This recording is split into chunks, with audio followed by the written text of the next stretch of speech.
ஆண்டவராக இயேசு கிறிஸ்துவின் நாமத்தினாலே இந்த காலவேளை உங்களை அன்போடு வாழ்த்துகிறோம், வரவேற்கிறோம். இன்றைக்கும் நாம் தியானிக்கிற தேவ வார்த்தை யாத்ராகமத்தின் புஸ்தகம் 15வது அதிகாரம் 26வது வசனம். நீ உன் தேவனாகிய கர்த்தரின் சத்தத்தை கவனமாய் கேட்டு அவர் பார்வைக்கு செம்மையானவைகளை செய்து அவர் கட்டளைகளுக்கு செவி கொடுத்து அவருடைய நியமங்கள் யாவையும் கை கொண்டால் நான் எகிப்தியருக்கு வரப்பண்ணின வியாதிகளில் ஒன்றையும் உனக்கு வரப்பண்ணேன், நானே உன் பரிகாரியாகிய கர்த்தர் என்றார். அருமையான தேவ பிள்ளைகளே, கர்த்தர் இஸ்ரவேல் ஜனங்களுக்கு மோசேயினிடத்திலே உண்மையாகவே தேவனுடைய காரியங்களை அவர் அறிவிக்கும் போது அருமையான ஒரு காரியத்தை ஒரு உடன்படிக்கையாகவே கர்த்தர் செய்கிறார். சொல்லும்போது அவர் சொல்லுகிறார், பாருங்க, தேவனுடைய சத்தத்துக்கு செவி கொடுத்து யார் எந்த ஒரு மனிதன் தேவனுடைய வார்த்தைக்கு அவருடைய சத்தத்துக்கு செவி கொடுக்கிறானோ அவனுடைய காரியங்கள் எப்படியா இருக்கிறது பாருங்க. அவர் சொல்லும்போது சொல்லுகிறார், உண்மையாகவே நான் எகிப்தியருக்கு வரப்பண்ணின வியாதிகளில் ஒன்றையும் உனக்கு வரப்பண்ணேன். அல்லேலூயா. உண்மையாகவே தேவ பிள்ளைகளே, தேவனுடைய சத்தத்துக்கு உண்மையாய் நீங்கள் செவி கொடுக்கும் போது இந்த உலகத்திலே வருகிற எந்த விதமான கொள்ளை நோய்கள், எந்த விதமான வாதைகள் எதுவா இருந்தாலும் ஒன்றையும் நம்மை அணுகாமல் கர்த்தர் பாதுகாப்பார். ஆமென். அருமையான தேவ பிள்ளைகளே, அப்போ கர்த்தர் இதை ஒரு உடன்படிக்கையாகவே செய்கிறார். எகிப்தியருக்கு வரப்பண்ணின வியாதிகளில் ஒன்றையும் உனக்கு வரப்பண்ணேன். ஏன்னா அந்த இடத்துல பாருங்க, எகிப்து தேசத்துலதான் ராமசேசம் இருக்கு. எகிப்து ஜனங்கள் வாழ்கிறார்கள். ராமசேஸ் என்கிற பகுதியிலே இஸ்ரவேல் ஜனங்கள் இருக்கிறார்கள். ஒரே ஊருதான். ஆனா கர்த்தர் 10 வாதைகளையும் அந்த எகிப்து தேசத்தின் ஜனங்களுக்கு அனுமதிக்கிறார். அதே தேசத்தில் இருக்கிற ஒரு பகுதியில் இருக்கிற இஸ்ரவேல் ஜனங்களை எந்த ஒரு வாதைகளையும் அணுகாமல் கர்த்தர் பாதுகாக்கிறார். ஆமென். அப்ப இதுல இருந்து ஒரு காரியத்தை நம்ம தெரிந்து கொள்ளலாம். இந்த உலகத்தின் காரியங்கள், உலகத்திலே பலவிதமான எந்த ஒரு வாதையும் எந்த ஒரு வியாதிகள் வந்தாலும் ஒன்றையும் உங்களுக்கு அணுகாதபடிக்கு கர்த்தர் பாதுகாப்பார். ஆமென். நிச்சயமாகவே. அதனால சொல்லிட்டார் கடைசியா ஒரு வார்த்தை, அருமையான ஒரு வார்த்தை, நானே உன் பரிகாரியாகிய கர்த்தர்.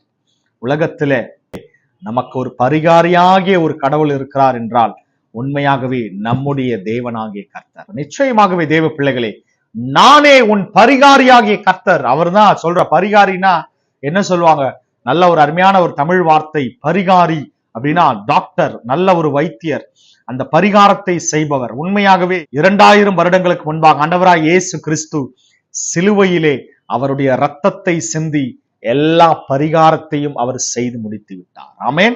இந்த பூமியில் உள்ள ஒவ்வொரு மனிதனுக்காக அவர் ரத்தம் சிந்தி அவருடைய இரத்தத்தினாலே இன்றைக்கும் பாவங்கள், உண்மையாகவே அக்கிரமங்கள், வியாதிகள் இன்றைக்கும் குணமாகி கொண்டிருக்கிற அருமையான தேவ பிள்ளைகளே, அப்போ இந்த வார்த்தை கேட்டுக்கொண்டிருக்கிற இன்றைக்கும் எந்த ஒரு பலவீனங்கள், ஒருவேளை உங்களை டாக்டர்கள் கைவிடப்பட்டு இருக்கலாம்.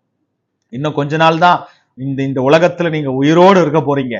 உண்மையாகவே இந்த அநேக டாக்டர்கள் உங்களை கைவிட்ட நிலையிலே ஒருவேளை இந்த காணொளி நீங்கள் பார்க்கிறீர்களா? ஒன்றுக்கும் கவலைப்படாதீங்க.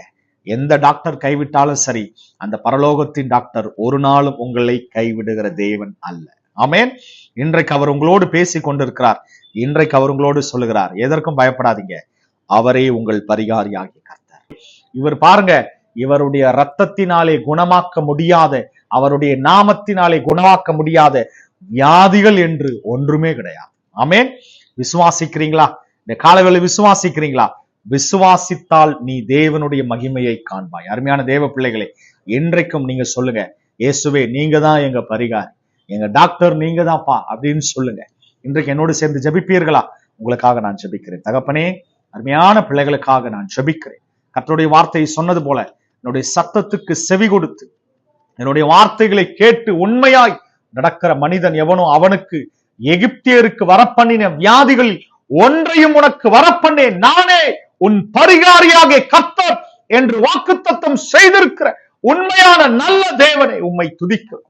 இந்த காணொளி பலவீனத்தோடு பார்த்து கொண்டிருக்கிற ஒவ்வொரு பிள்ளைகளையும் கர்த்தர், நீங்க எல்லா பலவீனங்கள், வியாதிகள், அக்கிரமத்தின் வியாதிகள், பாவத்தின் கிரியைகள் இயேசுவின் நாமத்தினாலே இன்றைக்கே சுகம் உண்டாவதாக. எல்லா விதமான வியாதிகளுக்கும் பாவத்திற்கும் பரிகாரி எங்கள் இயேசு நீர் ஒருவர் மாத்திரமே. உண்மையாகவே கர்த்தர் நீர் சொல்லியிருக்கிற உண்மையாகவே இந்த வார்த்தை, இந்த உடன்படிக்கையின் வார்த்தையின் பிரகாரமாகவே ஒவ்வொரு பிள்ளைகளையும் கர்த்தர் நீங்க சுகமாக்க மாட்டாங்க. கர்த்தர் இந்த காலவேளை ஒரு புதிய சுகம், பலன், ஆரோக்கியத்தை கர்த்தனை உண்டு பண்ணி இருக்கிற கிருபைகளுக்காக நன்றி. தொடர்ந்து ஆசீர்வதிங்க, தொடர்ந்து கனப்படுத்துங்க. இயேசுவின் நாமத்தில் பிதாவே, ஆமென். அருமையான தேவ பிள்ளைகளே, இன்றைக்கு கர்த்தர் உங்களோடு பேசி இருக்கிறார். இன்று முதல் தைரியமா இருங்க. கர்த்தர் உங்களுடைய பரிகாரியாய் உங்கள் பலவீனங்கள், உங்கள் வியாதிகள், உங்கள் அக்கிரமங்கள், பாவங்கள் எல்லாவற்றையும் அவர் சுகமாக்கி இருக்கிறார். ஆமென். விசுவாசத்தோடு அறிக்கை செய்யுங்க, என்னுடைய எல்லா வியாதிகளும் என்னுடைய பரிகாரியாகிய இயேசு சுகமாக்கி விட்டார். ஆமென். கர்த்தருக்குள் தொடர்ந்து நிலைத்திருங்கள், தொடர்ந்து பலப்படுங்கள். God bless you. ஆமென்.